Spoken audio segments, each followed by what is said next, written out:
WP-Get Web Dev Tutorials for all user levels.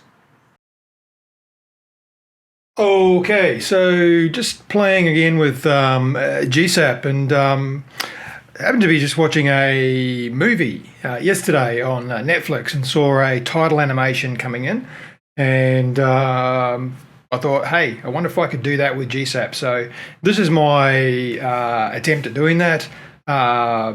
I think it's pretty cool. There were some interesting things that I discovered along the way. There might be some better ways of doing this, but this is how I've done it. I just wanted to demonstrate that. So I'm actually going to just put this into full screen here so we get a little bit more screen real estate and come back to what the animation actually is. So I hit the F5 key, and what you'll see is a thin text title coming in. It's bolder and bolder and bolder as it scales up to 100%. And the others are delayed underneath it, and then it blurs out. That was pretty much what I saw of the entry title for the Netflix movie. So I thought, well, how easy or hard would that be to do with GSAP? And it turns out it actually isn't that hard. There are some caveats though. Now, one of the things I'm just going to hit the F5 key again, I'm just going to talk about here, is this text. A couple of methods I use for bolding it. One was to use a variable font and to step the font weight. It just looked terrible. It just kept jumping from one size to another, and it was a very jerky animation. The other method I tried, which wasn't actually emboldening the font, was setting the character spacing. And again, I tried it with pure CSS and I tried it with GSAP. And it's just a really jerky animation as it comes in, so it wasn't a great way to do it. Possibly what I would do instead is I might use something like, if I wanted to change the character spacing, might use something like splitting JS and maybe animate the padding on each character. That might be a smoother way of doing it if I wanted to do that. But for the purpose of this demonstration, I'm going to show you how I got to this, where the text gets bolder and bolder and bolder as it gets bigger, and then it fades out with a blur. All right, so heading over to the actual code, and a couple of things here. So all I've got, we're using containers here, but it doesn't matter what you use. I've got a container. I've set my overflow to hidden because as this scales and blurs, we're going to get some overflow on that element, and we don't want to get the scroll bars. So I set the container of the main container up here to hidden. I've set the min height to 100%, so I've got this whole background covering the screen, and I've set the content width to boxed. Doesn't really matter, that could be full width. It's not going to make any difference for the purpose of this demonstration here, but we'll leave it as it was. So that's the main container. Each of these headings are a standard Elementor heading widget, so I've just dragged a heading onto the editor, set some text, left it on H2, and then set my text color. In this case, I've set it to a background of my secondary color, and I've set the typography to Open Sans, a size of 1.9, that could be 2, whatever. Starting weight was the smallest weight. I think Open Sans, the smallest is actually 300, but doesn't really matter. And transform everything to uppercase and put some letter spacing in there. This is important because the way we're going to add the bolding to this is we're not going to change the font weight. We're actually going to change the stroke, the text stroke. So it's not going to change the kerning between the characters. So if we don't have some spacing between them, we're going to end up with overlapping characters, which may be an effect you like, but put some spacing between them so that we can get the effect. All right, and the only other thing we've done is we've told it that this has a class of bold-in. And if you duplicate all these, change the headings that you want, that's all you have to do with the widgets and the settings for the container. All right, so straightforward so far. Now we're going to move on to the JavaScript, and I'll put a tutorial up where I'll make this a copy and paste so you can use this if you want to. And I'm just going to explain a couple of things here first. I'm just going to head down to the bottom part here. Now, one thing I found in the editor is that every time you press a key, so you do a key up, it runs the code that you put in the HTML widget, which is not something we want to do, because every time we run the code, we don't want to tell it to load the library. We don't want to check for dependencies and run the event, because every time we press the key up, it's going to run this and it's going to try and animate through that timeline. And it just gets messy because you start getting overlapping animations, and it's just hard to look at. So what I've done here, instead of just having this code all run, I've wrapped it all into a window event listener with a front end in it. So I only want this to run on the front end, which calls an init function. My init function is where I load my JavaScript, check dependencies, and then add my event listener for success GSAP. Now, if you're not familiar with this, a couple of videos back, I talked about an elegant way of loading JavaScript dependencies, and it's just something that I've created and come up with. So if you want to have a look at that, then that's fine. But this is just my way of doing it. Now, you may load GSAP differently. You might use a different plugin to do that. You might use something like Steroids for Elementor to load GSAP. Doesn't matter. If you have, you don't need this stuff here. You can take that out and just add. So instead of having your event listener calling front end init, calling this init, you might call that straight away and init titles. Okay, and that's going to start the animations. So let's look at the GSAP. So basically, I'm getting all of my titles using a GSAP utility to array. It's just an easy way of getting rather than doing a document query selector all, and then making sure it's an array. This is just a utility in GSAP to do the same thing. So that queries all the bold-ins, and we want the H2s inside those widgets. So we've got those. I'm setting a duration of 10 seconds.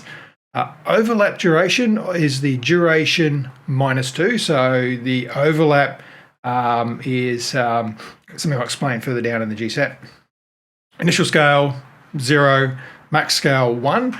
I was initially scaling it bigger, so I'd start with a small text and I'll just tell it to scale up to 2. With CSS scales, CSS3 scaling, you lose quality when it scales. So I thought a better way to do it was make this as big as you want it to be as its final point and scale from 0 to 1. Just made more sense to me. Okay, now the max outline. So that's how big we want to be, the biggest outline. Now this is going to use the WebKit text stroke property, and I'll explain that a little bit why as I work through this. So my maximum I want to be 3 pixels, and I will use my secondary. The reason I've done that is because I made the font color here secondary. That can be whatever you want. You can make that black, red, blue. You could use your elemental globals like this if you want to. Entirely up to you. All right.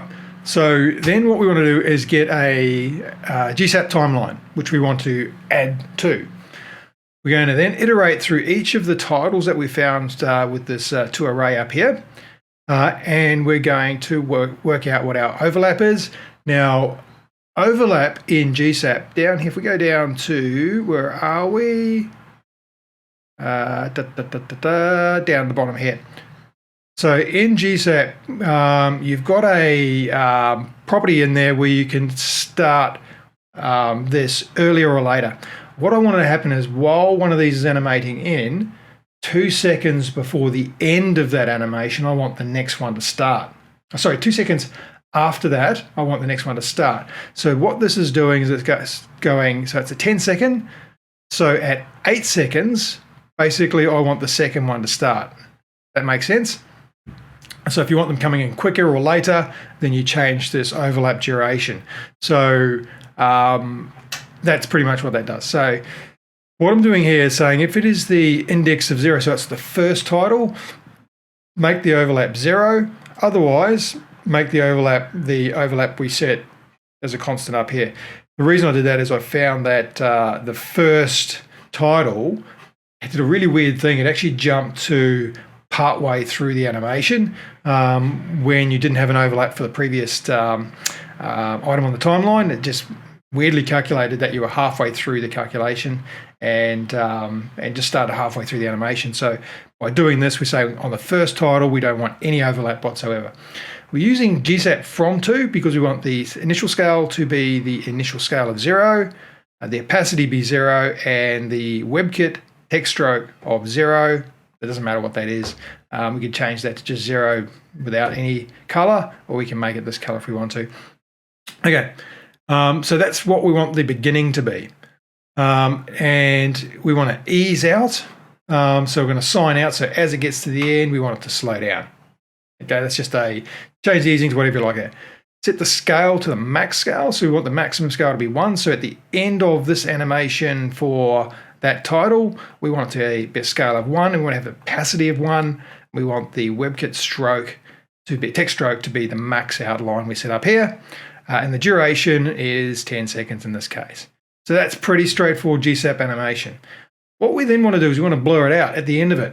Now, because we keep adding this to the timeline, so we go title 1, so the first title, it's going to start, and then 2 seconds before the end of the animation, we're going to start the second one, and we're going to start the third one, start the fourth one.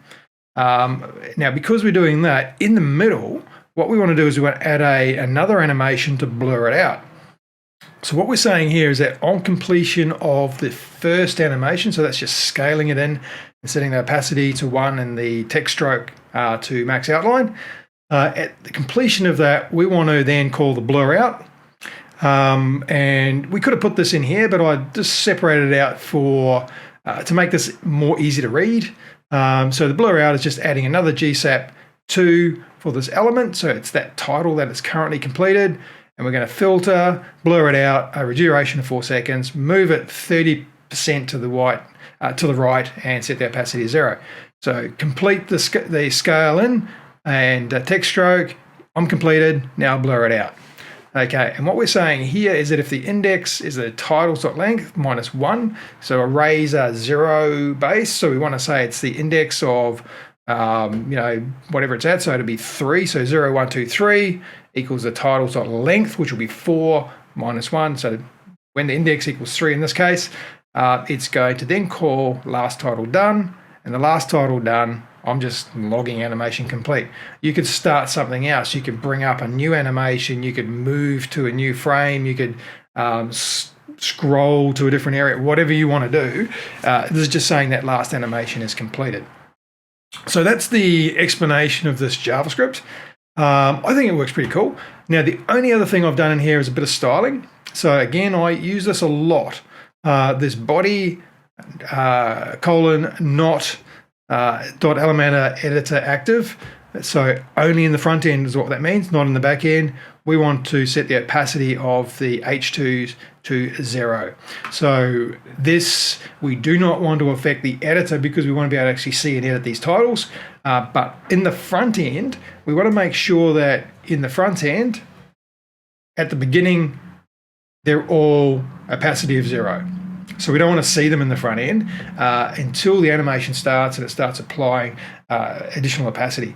But the text outline works well to a point. I'm going to show you a problem with this though, with doing that. And there's actually another way we can do this, but I want to show you a problem with doing it. If I set the, let's say the max on that is say 5 pixels. Now this is going to look really ridiculous because they're going to butt up against each other. I'm going to show you some things that happen in Chrome. I actually haven't tested in other browsers. Show you some things that happen with the outline.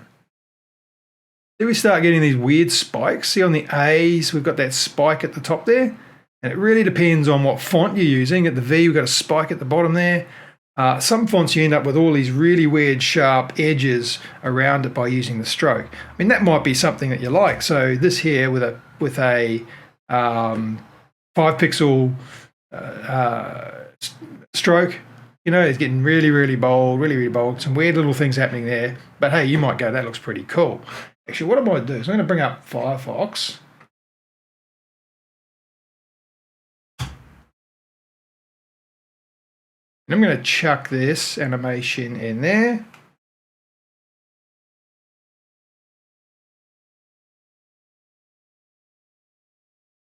And see what it does in Firefox.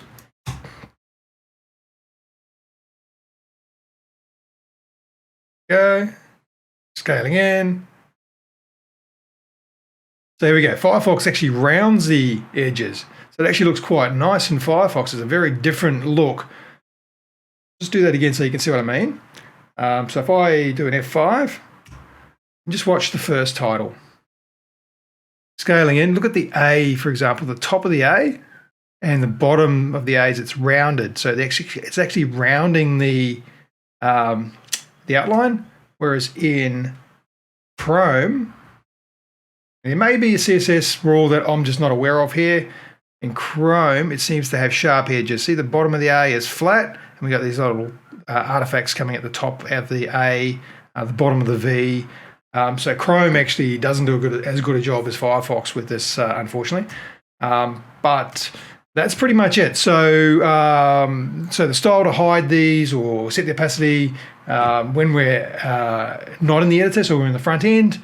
An event listener for so we only want to run this code, we're in the front end as well, so we don't end up with all these multiple running timelines while we're trying to edit in the editor, and just standard GSAP, and I think it's pretty cool. So let me know what you think. Have I missed something? Is there a better way of doing this, particularly the outline? I did actually look at, by the way, using SVGs.